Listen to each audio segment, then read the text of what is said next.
Okay, it's kind of loud.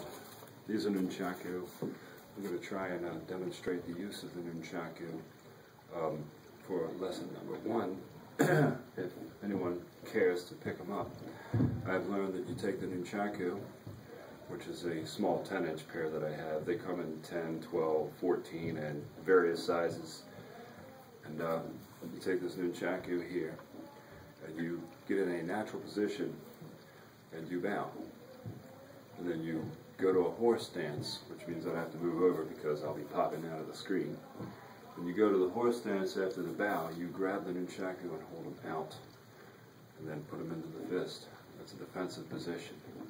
It's used for different things, but it's really just so you can switch from one side to the other.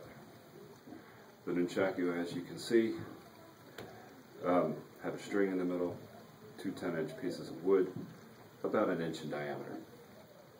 These can be used in a defensive position, like a cat stance, to block, for blocking purposes from here to blocking the side. You can use these to do other things, or from here to blocking the side. Now, the Nunchaku can be used in a figure-8 motion. The figure-8 can be reversed, like that, or it can be overhand, like that.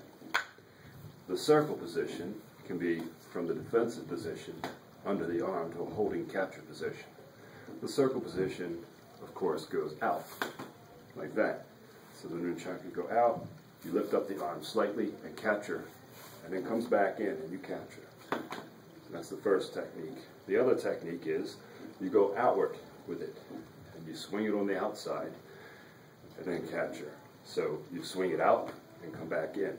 So you do it on the inside, and then you do it on the outside.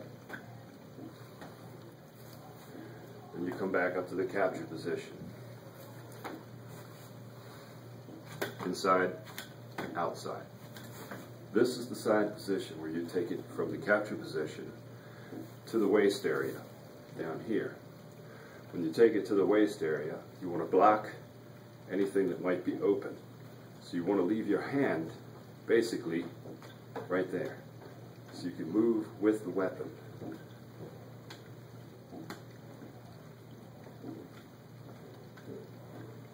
And then with your hand up, blocking, down, here.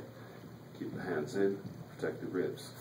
Come up into the defensive position again, like that. Go down to the waist position, here. You don't have to put your hand down here. I do that to stop the Nunchaku. So from the defensive position to the waist position, back to the defensive position, like that. Then back to the first defensive position.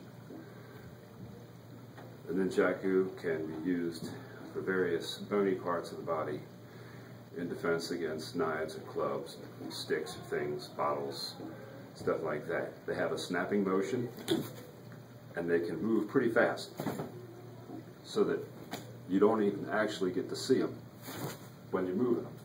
So when you're holding a weapon, you bring it around in a circular position, you have a certain distance to protect yourself. Now, these are considered weapons, but they are taught to teach the body how to move. Okay, so you teach the body how to move by holding the Nunchaku here, coming back around and here. It's a defensive position. You can do the same with the forearm, which is here, and back around, and here.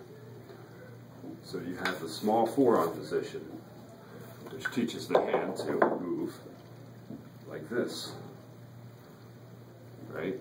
Then you have the larger tricep position, which teaches the arm to move like that.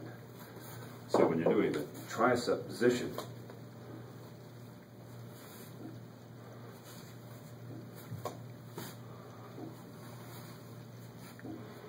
or the forearm position, which is simply like that. That's lesson number 1, and that's all I'm going to leave on this YouTube video.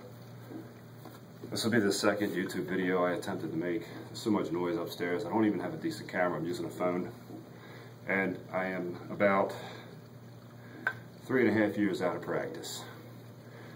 Tomorrow I will try to load another YouTube video considering using the figure 8. So you can get the figure 8 down.